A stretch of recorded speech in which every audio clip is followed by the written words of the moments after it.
안녕하세요. 저는 GMS에서 파송받은 최미정 선교사입니다. 그리고 1999년부터 지금까지 25년 동안 사역을 했고요. 먼저 저처럼 부족한 사람을 이렇게 간증할 수 있는 기회를 주신 주임한 필리핀에 또 감사를 드립니다. 저를 소개하자면 성격적으로 저는 굉장히 쾌활하지만 좀 충동적이고 계획이 거의 없고요. 귀가 얇고 귀가 물러요. 성경에서 저랑 비슷한 사람을 찾는다면 아마 베드로가 아닐까 생각을 합니다. 저는 어렸을 때요, 보성읍에서 태어나고 초등학교까지 다녔는데 보성에서는 굉장히 유명한 집 딸이었어요. 제가 알기로는 보성읍 전체에서 두 번째로 부잣집 딸로 컸습니다. 사람들은 부잣집 딸 하면은 굉장히 좋은 음식과 좋은 옷을 입고 행복하게 살 거라고 생각하는데요. 물론 저는 어렸을 때 굉장히 좋은 옷을 입었고 이게 부유한 환경 속에 컸죠. 제가 예를 들어서 어렸을 때 바나나가 먹고 싶다고 부모님한테 말을 했더니 아버지가 바나나를 사오셨는데 광주에 가셔서 바나나를 한 박스를 사오셨어요. 예를 들면 콜라가 한 병 먹고 싶다. 그러면 콜라도 한 박스. 옷도 항상 이렇게 맞춰서 입혀주시고 신발도 맞춰서 신겨주시고 선생님들도 굉장히 저희들에게 관대하시죠. 하지만 저희 집에 남이 알 수 없는 아픔이 있었는데요. 그것은 제가 태어나기 전에 저희 외할머니가 자살을 하셨어요. 그리고 저희 외삼촌이 제가 어렸을 때도 자살을 했습니다. 그래서 엄마는 거기에 대한 저희 친정 부모님, 엄마는 굉장히 힘들었어요. 그것 때문에. 그리고 저도 그러한 분위기 속에서 그 안정감을 느끼지 못하고 제가 어린 시절을 보냈던 것 같습니다. 그리고 저희 엄마가 그 아들에 대한 편애가 심하셔가지고 한국 가정이 그런 가정이 많잖아요. 그래서 저도 그 편애의 피해자로 크기도 했기 때문에 항상 어렸을 때부터 제 마음 가운데 그 사랑을 받고 싶다는 생각을 굉장히 갈망이 컸어요. 그렇게 해서 제가 22살까지 이제 신앙이 없이 크게 됐는데요.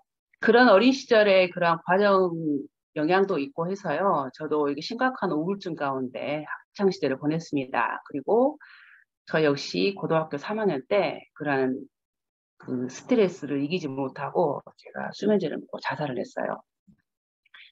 저는 어릴 때부터 정말 그 왜 사람이 살아야 되는지에 대한 그러한 답이 없는 물음 때문에 굉장히 힘들었고 초등학교 때부터 제가 철들기 시작하면서부터 나는 죽고 싶다는 생각밖에 안 했어요. 왜냐하면 살아야 될 이유를 알 수가 없었기 때문이에요. 그렇게 이제 많이 힘들었는데 고등학교 3학년 때 제가 자살을 하고 그 후로도 굉장히 많은 방황을 가졌죠. 많은 방황을 가지고 또 사람들로부터 뭐 성격이 이상하다, 뭐 어쩌다 이런 식으로 제가 이제 그런 성장 과정을 겪었습니다. 그리고 제가 22살 때 우연히 길에서 전도지를 나눠준 사람들을 통해서 전도지를 읽게 됐어요. 근데 거기 보니까 예수님의 초청을 제가 받게 된 거예요. 초청을 받게 됐을 때 그 내용들이 처음에는 제가 이제 믿지 않았지만 자꾸 저희 집에 그 전도지가 날라오는 거예요. 제가 전도지를 받게 되면서 제가 집에서 결심을 했어요. 이 예수가 정말 하나님의 아들이라면 내가 믿어야겠다 생각을 하고 또 마침 하나님께서 저에게 전도인을 붙여주셔가지고 제가 교회를 가게 됐습니다. 교회를 가게 됐는데 이제 예수님을 영접하게 되잖아요. 영접하고 나서 그 순간 제가 느낌이 왔어요. 하나님이 나를 사랑하신다는 생각이 강하게 확신이 들면서 제가 태어나서 처음으로 행복하다는 생각을 하게 된 거예요. 너무너무 행복하고 제 마음 가운데 불안과 심적인 스트레스가 다 그분이 가져갔다는 생각이 들어가지고 너무너무 행복한 그런 시간을 보내댔습니다. 그리고 나서 제가 좀 신기한 경험을 했는데 제가 예수님을 영접하는 그 날로 시작해서 저는 악몽을 꾸게 됐어요. 밤마다 악몽을 꿨는데 나중에는 이제 군대 귀신까지 이렇게 저에게 이렇게 막 역사가 있었고 심지어는 저희 어머니가 이제 눈으로 보일 정도로 제가 그러한 심각한 악몽과 또 영적인 시달림이 있었습니다. 1년 동안 그랬어요. 그래서 교회에서는 저의 이런 모습을 보고 처음에는 이제 아주 작은 개척교회였는데 목사님께서 기도를 해주시고 관심을 가져주시다가 제가 이게 장기간이 되니까 목사님 눈치가 교회를 제가 안 나왔으면 하시더라고요. 그때 그분이 보기에는 제가 이제 귀신 역사가 있는 자매로 보였던 거예요. 그래서 제가 눈치를 채고 교회를 안 갔습니다. 그때 당시 지금 생각하면 너무 어처구니가 없는 일인데 그때는 제가 아무것도 몰랐기 때문에 어떻게 해야 될지 처신이 안 되는 거예요. 제가 알고 있는 것은 딱 하나. 하나님은 나를 사랑하신다. 그거 하나만 믿고 제가 이제 방황을 하게 됐는데 제가 어느 날은 그 오전 아침 10시 정도예요. 교회에 비어있는 곳을 가서 혼자 기도를 했어요. 제 생각에 정말 유명한 목사님이 나에게 안수기도를 해주시면 제가 나을 것 같은데 아는 목사님이 단 한 명도 없는 거예요. 그래서 제가 하나님한테 기도를 할 때 하나님 나는 이제 예수님을 믿기로 했고 내가 이렇게 귀신이 아무리 나를 괴롭힌다 할지라도 저는 절대로 예수님을 떠나지 않겠습니다. 이 순간 내가 죽는다 하더라도 나는 천국에 가는 것을 믿습니다. 그런데 나는 아는 목사님이 한 명도 없기 때문에 나에게 안수기도 해줄 사람이 없어요.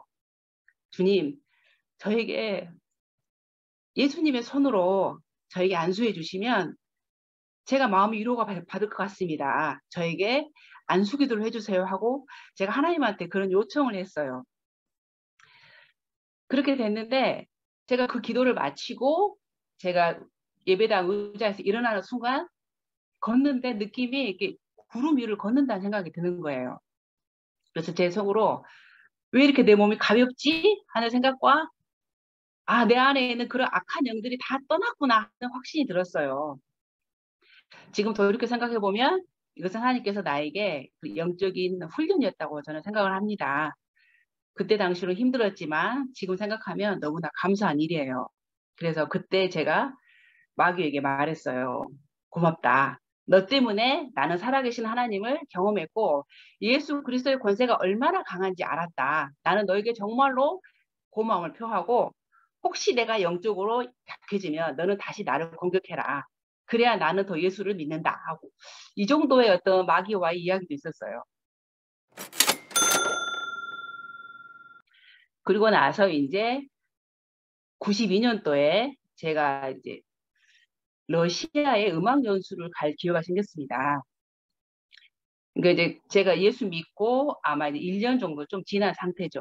근데 그때 이제 러시아의 그 예배당을 제가 우연히 가게 됐는데 너무너무 아름답고 멋있는 거예요. 근데 그 안에 들어가 보니까 그 안에는 관광지로 변해 있고 예배는 전혀 없어요. 그래서 제가 좀 충격받았어요. 저는 20살이 넘어서 교회를 다녔지만 어려서부터 항상 주변에 교회가 있고 전도하는 사람이 있었고 예배당 종소리와 찬송가 소리를 듣고 컸는데 저는 교회를 안 다녔지만 기독교 문화가 벌써 제 삶 속에 자리 잡았던 거예요. 항상 교회 다니는 친구가 교회 가자고 저에게 요청을 했고 저는 그때는 교회를 나가지 않았지만 나는 언젠가 크면 교회를 나갈지도 모르겠다 생각을 했어요. 근데 러시아에 가보니까 이러한 기독교적인 환경을 갖고 있는 나라는 우리나라밖에 없구나 하는 걸 깨닫게 됐어. 이게 되었기 때문에 제가 하나님한테 기도를 했어요. 하나님, 이렇게 전도하는 사람과 예배하는 사람이 없다면 만약에 선교사가 필요하시면 저를 불러주세요. 제가 주의 복음을 위해서 헌신하겠습니다. 하는 그런 용감한 기도를 하게 됐습니다. 그리고 저는 한국에 돌아와서도요. 정말 노방전도를 열심히 했어요. 그때 당시에는 그게 너무너무 행복했고 내가 하나님, 나를 변화시켜준 하나님은 사람들에게 너무 말하고 싶어서 내가 알고 있는 모든 사람들에게 걸고 예수님을 전하고 공원에 나가고 길거리에 다니면서 노방전도를 했습니다. 그래서 그 해에 감사하게도 전도왕이라는 그런 하나님 앞에 큰 상도 받게 됐어요. 그리고 제가 이제 신학교에 3학년으로 편입을 하게 됐습니다. 그래서 열심히 또 선교사가 되기 위한 훈련을 받고 또 그곳에서 또 우리 김규동 전도사님을 또 소개받게 되어서 이제 사귀게 되고, 그 다음에 제가 졸업과 동시에 선교사의 삶을 시작하게 되었습니다. 선교사가 되어서 이제 여러 가지 하나님의 기적적인 인도하심과 공급하심, 또 만남의 축복이 있었지요. 제가 이것은 너무 많으니까 생략하고 제가 이제 비즈니스 선교로서 일했던 것들에 대해서 나누고자 합니다. 제가 2006년에 난닝에 이제 다시 가게 됐는데요, 중국에. 그때 이제 그 난닝에 선택하게 된 이유는, 난닝에는 중국에서 신장과 서장을 제외하고는 가장 복음화율이 낮는 지역으로 이렇게 알려져 있었어요. 그리고 가장 이렇게 빈민이 가장 그 많다는 소식을 듣고 저희가 이제 그쪽으로 가야겠다는 생각을 했어요. 지금 생각하면 좀 순수한 마음이었던 거죠. 그런데 이제 가서 이제 제가 그동안 했던 식으로 노방 전도를 하고 사람들과의 만나고 뭐 이런 식으로 하면서 소그룹을 만들어야겠다는 생각으로 제가 열심히 사역을 하고 있는데, 이제 초창기니까 당연히 사역이 쉽지가 않죠. 그러다가 2008년에 그 엄석이라는 장로님께서 저를 찾아오셨어요.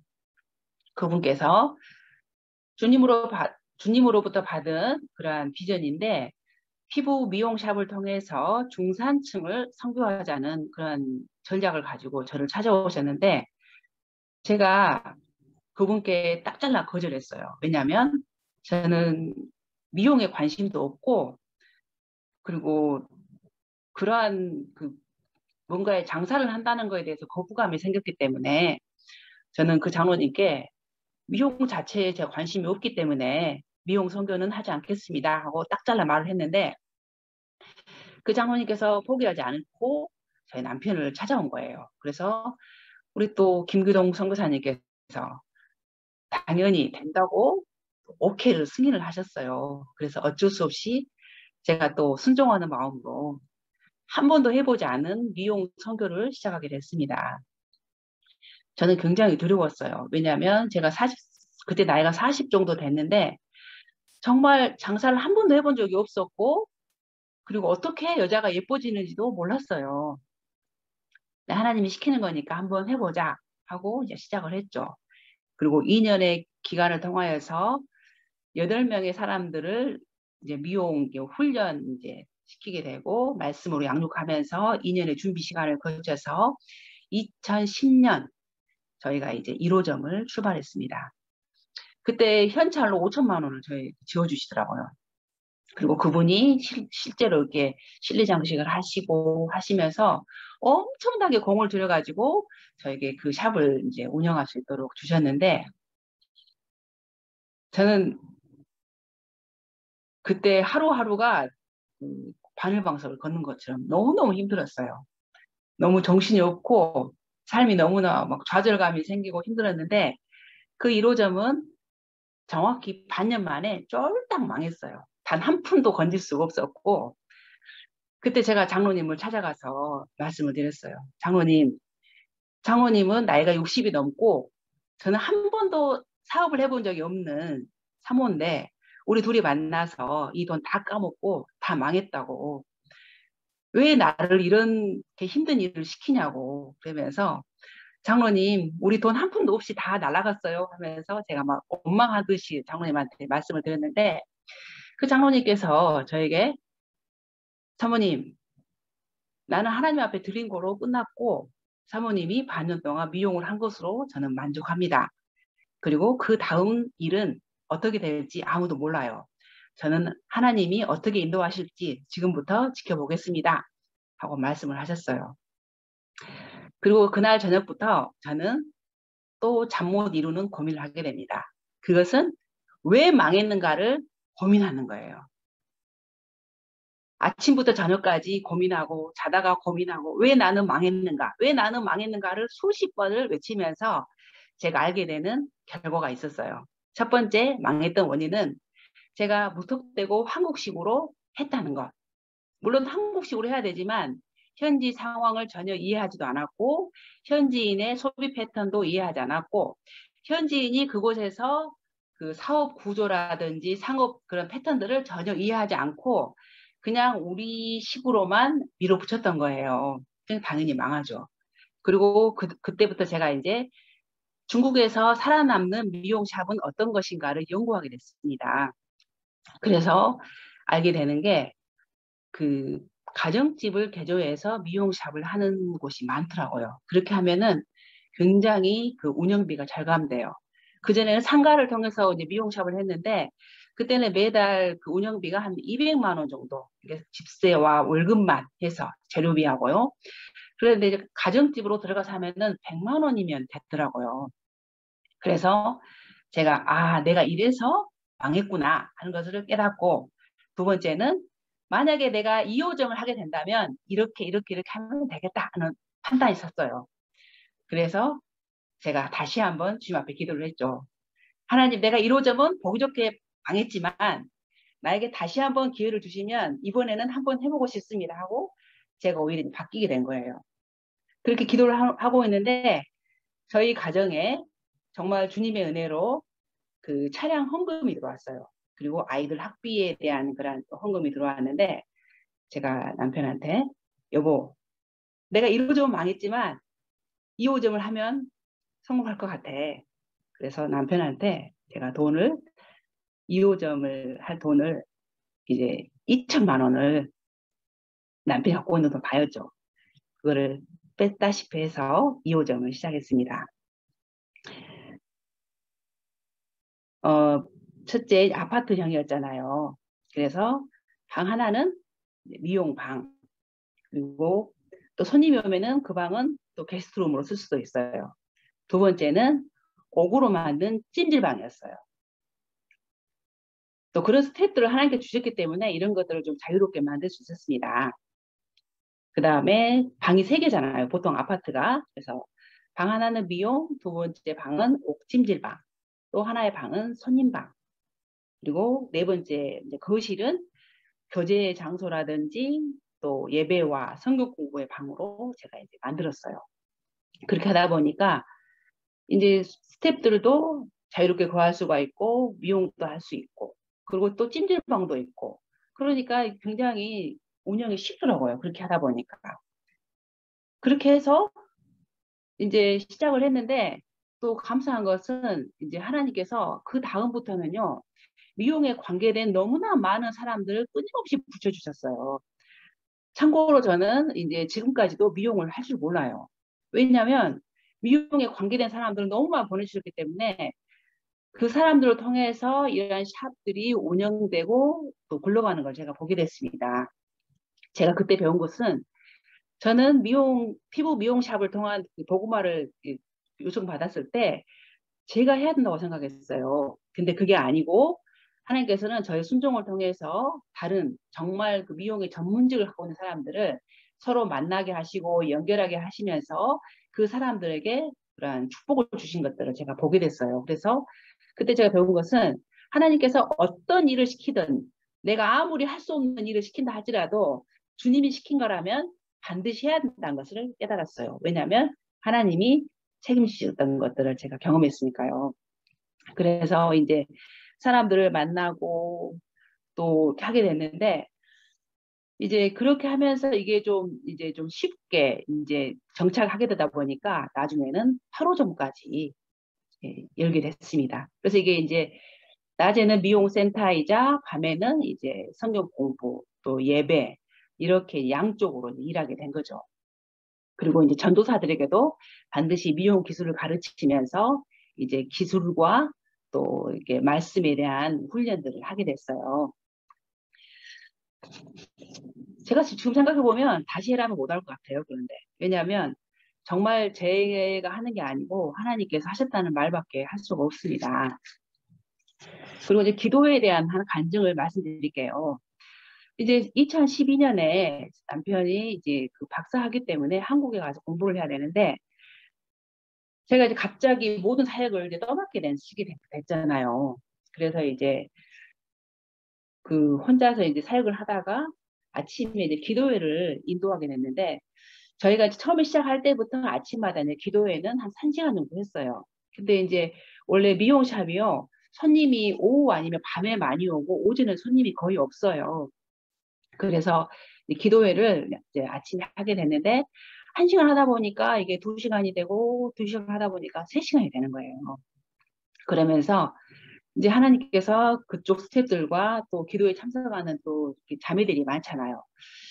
같이 이렇게 성령 체험을 갑자기 너무 많이 하게 된 거예요. 그래서 우리 기도회가 이제 뜨거워지고 유명해지게 됐어요. 그쪽에 이제 교회, 여러 교회가 있잖아요. 그래서 이 기도회를 오픈해서 많은 사람들이 참석할 수 있도록 했는데, 이제 성령 체험을 막 하다가 어느 정도 지나면 하나님께서 이제 우리를 말씀으로 인도해 주시잖아요. 근데 이제 너무너무 그러한 체험들은 이제 사람들 누구나 갈망하잖아요. 성령 체험을 하다가 이제 좀 뜸해지면은 이상하게 하나님께서 저희들에게 실크로드에 관계된 사람들을 만나게 하셨어요. 그래서 그 사람들과 같이 이제 실크로드에서 이렇게 관심을 갖게 되고 실크로드를 위해서 기도하게 되면요. 갑자기 성령님께서 폭발적으로 우리를 통해서 일하시는 거예요. 그런 기도회를 통해서. 그래서 분위기가 계속 실크로드를 위한 무슨 기도회처럼 돼버렸어요. 그렇게 되면서 다른 교회들과의 그러한 연합적인 문제 그리고 전국에서 그쪽에 관심 있는 사람들이 계속 모이는 거예요. 무슨 실크로드를 위한 무슨 선교회가 된 것처럼 그렇게 뜨거워진 거예요. 그래서 이제 우리가 선교하는 뭐 선교 중국이 되자 뭐 그러면서 그런 모토가 생기면서 막 전국에서 전도사님들이 찾아오고 목사님들을 찾아오고 대만에서도 막 찾아오고 그러면서 아주 무슨 중요한 핵심 기지가 된 것처럼 돼버렸어요. 근데 저는 실크로드에서 아무것도 몰랐고요. 아무런 비전도 없었습니다. 같이 기도하다 보니까 분위기가 계속 그렇게 흘러가는 거예요. 그래서 저도 이제 덩달아서 같이 기도하는 분위기가 된 거예요. 그렇게 되는데 제가 이제 2015년쯤 됐을 때 이제 남편이 박사를 마치고 이제 다시 중국에 와야 되는데 제가 하나님 앞에 이제 부탁을 했어요. 하나님, 우리가 이렇게 실컷을 위해서 너무나 오랫동안 기도를 했는데 너무나 이 분위기가 뜨겁고 그런데 저는 지금 걱정됩니다. 왜냐하면 우리 남편이 한국에서 이제 박사를 마치고 돌아왔을 때 이 분위기가 너무 심각한 것 같아요. 저는 한국 선교사의 아내고 남편과 연합을 해야 되는데 남편의 사역에 제가 관심을 갖고 기도를 준비해야 되는데 너무 실크로드에 대한 기도가 너무나 많았고 저는 여기에 대해 책임도 질 수 없는데 주님 이거 너무 심각한 것 같습니다. 우리 실크로드 기도 그만하면 안 될까요? 하면서 제가 하나님한테 그런 기도 요청을 했어요. 그런 부탁을 했는데 마음이 이제 걱정되는 거예요. 와, 우리 남편이 여기 와보면 얼마나 놀랄까 하면서 제가 이제 그렇게 걱정을 했는데 어느 날 한국에서 전화가 왔어요. 남편이 저에게 전화를 해서 당신한테 정말 미안한 말을 해야겠다는 거예요. 그래서 뭔데? 그랬더니 내가 한국에서 기도할 때마다 하나님이 나에게 실크로드와 무슬림 선교를 해라는 그러한 비전을 주시는데 당신이 그동안 나를 만나서 너무나 고생을 많이 했는데 내가 이 비전을 받고 나서 당신한테 너무 미안한 생각이 든다. 그런 말을 나에게 하는 거예요. 그래서 제가 이것은 정말 하나님께서 우리가 따로따로 있었지만 이렇게 같은 비전을 주셨구나 하면서 제가 할렐루야 하고 하나님 앞에 감사 기도를 했습니다. 그리고 나서 정말 저는 생각지도 않았던 여러 가지 실크로 대한 또 하나님 인도하심이 있었고요. 이제 저희가 이제 그 기도회를 통해서 나중에 생각해 보니까 처음에 저희들은 이제 6명이 신장까지 갔어요. 왜냐하면 하나님이 저희들에게 너무나 기도에 대한 강력한 부르심이 있었기 때문에 우리가 그곳에 가서 신장에서 피부 미용샵을 해야 되나 하고 생각하고 이제 그쪽에서 열려고 저희가 이제 간 거예요, 사실은. 근데 이제 그쪽에 가서 보니까 아직은 중국 사람이 신장에서 마음껏 선교할 수 있는 상황도 아니었기 때문에 저희들은 그냥 돌아오게 됐는데요. 나중에 제 남편이 실크로드의 탐사라든지 실크로드 사역을 시작할 때 우리가 함께 기도했던 그 많은 사람들이 나중에는 실크로드 선교를 향한 동원 사역에 같이 이렇게 쓰임 받는 상황이 된 거예요. 그래서 하나님께서는 우리가 보지 못했던 큰 그림을 그리시고 우리에게 그 작은 그러한 그 퍼즐 안에 넣어주셨구나 하는 걸 제가 이제 경험하게 됐습니다. 지금은 이제 그 미용샵은 현지인들에게 다 이양이 됐고요. 또 어떤 사람은 8호 전까지 있었지만 미용샵을 그만두고 다른 직업을 통해서 여전히 이 비즈니스 선교를 하고 있는 또 스태프들도 있습니다. 제가 이제 결론적으로 이제 말씀드리면요. 제가 이게 선교사로서 비즈니스 선교를 하면서 느꼈던 장점과 단점이 있어요. 먼저 단점을 말씀드린다면요. 비즈니스 선교를 하면서 제가 이제 겪었던 어려움은요. 개인적인 삶과 시간이 정말 없어요. 그리고 두 번째는요. 말씀보다는 돈을 묵상해야 돼요. 왜냐하면 영업이잖아요. 이것은 실제적으로 내가 부딪혀야 되는 문제이기 때문에 그래서 그 영업하면서 그 돈을 관리해야 되고 또 믿음으로 살아야 되고 사역을 해야 한다는 것은 사실은 좀 저에게는 어려웠던 것 같습니다. 그리고 또 가장 큰 단점은요. 가족 희생인 줄 알아요. 그래서 저는 또 감사하게도 남편이 저희 사역을 전적으로 밀어주고 또 지지해주기 때문에 제가 또 이러한 사역들을 또 남편과 함께 또 감당하지 않았나 이런 생각을 하게 됩니다. 정말 감사한 일이죠. 이것은. 장점은 또 말씀을 드리면요. 그 중국은 밀폐된 사회고 함부로 전도할 수 없는 사회잖아요. 근데 그 미용샵이라는 오픈된 공간에서 사역을 하니까 생각보다 좀 자유로웠어요. 그전에는 사람들이 저희 집에까지 찾아오기는 어렵잖아요. 근데 제가 미용샵에 있다 보니까 많은 사람들이 저를 만나려고 이렇게 자유자재로 방문할 수 있게끔 됐습니다. 그리고 전도의 대상이요. 그 노방전도를 할 때는 시장에서 일하는 사람, 뭐 좀 이렇게 길에서 쉽게 만날 수 있는 사람들은요. 좀 제가 봤을 때 사회적으로 좀 이렇게 큰 높은 지위라든지 중산층이 아니었어요. 근데 미용샵을 통해서 제가 만나게 된 전도 대상자들은요. 부유층, 중산층, 지식층들이었습니다. 이런 사람들이 자유자재로 나를 찾아오니까 너무나 전도하기가 쉬운 상황이 됐고요. 그 다음에 그런 사람들이 우리 한국에서도 스트레스 받으면 미용샵 가서 이렇게 파마하잖아요. 그런 것처럼 그런 사람들이 마음이 힘들고 스트레스 받을 때 언제든지 자유자재로 찾아올 수 있는 오픈된 공간을 갖게 된 것은 제가 생각할 때 가장 큰 장점이었고요. 그리고 중국에서는 사람들이 오가는 것 역시도 쉽지 않아요. 왜 그러냐면 경비실을 거쳐야 되고 이웃에 신고할 수 있는데 피부샵이라는 장점 때문에 그냥 경비실이나 이웃들의 감시를 피할 수 있었어요. 그리고 또 같은 업종의 사람들을 많이 전도할 수 있는 기회가 됐습니다. 저는 이제 손님들한테 전도를 많이 해야 되는 줄 알았는데 물론 이제 그렇게 이제 직원들을 통해서 손님들을 향한 전도도 있었지만 하나님께서는 저를 통해서 이제 하신 일들은 그러한 그 피부 미용 샵의 원장들 그리고 피부 화장품 공장 사장님들 뭐 아니면 학교 뭐 미용 학교 선생님들 학생들 이런 사람들을 많이 만나게 됐어요. 이런 사람들과 연대감을 갖게 되고 오히려 또 이러한 직업을 통해서 깊이 있는 삶을 나눌 수 있게 되면서 제가 그 사역이 좀 폭넓게 할 수 있었고요. 또 실제로 어떤 회사 같은 경우는요. 그 중국의 화장품 회사 사장님인데 그, 그 회사에서 그 피부샵에 납품하는 곳이 1000군데가 넘었어요. 자기 물건을 받아서 쓰는 미용샵인 거죠. 근데 그 사장님이 예수를 믿고 변화가 되니까요.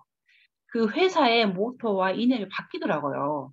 그리고 그 바뀐 이념과 그러한 제품과 이런 가치관들이 기독교적인 가치관이죠. 이게 1000군데 샵으로 이렇게 흘러가는 걸 보면서 한 사람의 변화가 이렇게 큰 그런 문화를 새로운 문화를 만들어내는구나 하는 것을 보게 됐습니다. 그리고 그 관계 전도할 때 또 심지어는 내가 노방 전도를 하게 될 때도요. 그 전도가 좀 더 신뢰감을 받게 됐어요. 그 전에는 이제 내가 나는 피부샵을 원장이야 그렇게 말하면 그 사람들이 저에 대한 신뢰감을 갖게 되고 그 사람들의 사유 속의 이론으로 저를 이렇게 포용해 준다는 생각을 하게 됐습니다. 그래서 기회가 된다면 저는 또 이렇게 만약에 비즈니스 선교를 하게 된다 그러면 하게 될 것 같아요. 스트레스를 많이 받지만 한국 선교사님들께서 주로 이제 하시게 되는 비즈니스 선교를 보면은 뭐 커피숍, 식당, 뭐 북카페 이런 것도 있는데요. 저도 이제 피부 미용샵을 해봤지만 제가 피부 미용샵은 다른 분들에게 권하고 싶은 직업은 아닙니다. 왜냐하면 정말 스트레스가 많았어요. 하지만 제가 만약에 다시 비즈니스 선교를 하게 된다면 그 찜질방을 통한 비즈니스 선교는 다시 도전해보고 싶습니다. 왜냐하면요, 커피숍이라든지 식당은요, 하루 종일 일을 해야 돼요. 그런데 뭐 피부샵이라든지 찜질방 같은 경우는요, 주로 손님들이 오후와 저녁에 몰리게 돼요. 그래서 오전 시간과 또 점심 시간, 때로는 오후 한 3시, 4시까지는 좀 시간이 많아요.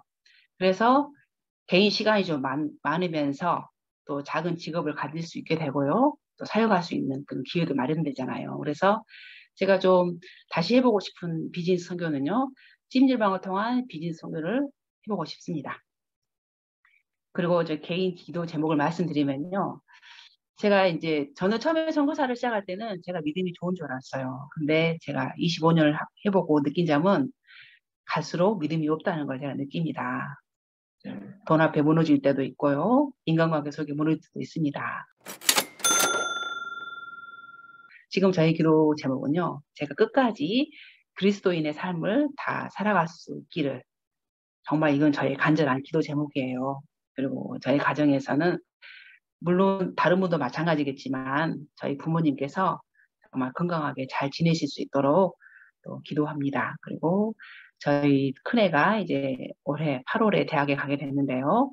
무사히 학비가 어려움 없이 잘 졸업하기를 바라고 둘째는 이제 군대에 갈 준비를 하고 있습니다. 이 아이에게도 또 무사히 잘 또 제대할 수 있기를 또 기도합니다. 그리고 사역적인 기도는요.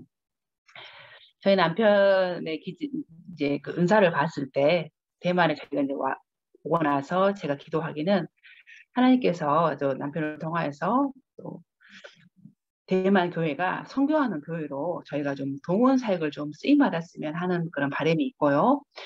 또 저는 아까 제가 소두에 말씀드렸듯이 개인적으로 이렇게 계획성이 없고 충동적이라고 했잖아요. 그래서 정말 지금도 계획이 없이 대만에 왔어요. 하나님께서 저를 어떻게 쓰실지는 모르겠는데 좀 그래도 기대는 됩니다. 그리고 좀 노방전도를 많이 하고 싶어요. 이게 제 기도 제목입니다. 제가 이렇게 짧게 하고 싶었는데 또 말이 길어진 것 같네요. 하여튼 저를 또 이렇게 기회를 주신 또 우리 G만 필리핀 여러분들께 너무나 감사를 드리고 또 예수님의 이름으로 축복드립니다. 제가 소개하고 싶은 선교사님은요. 라오스의 엄미정 선교사님입니다.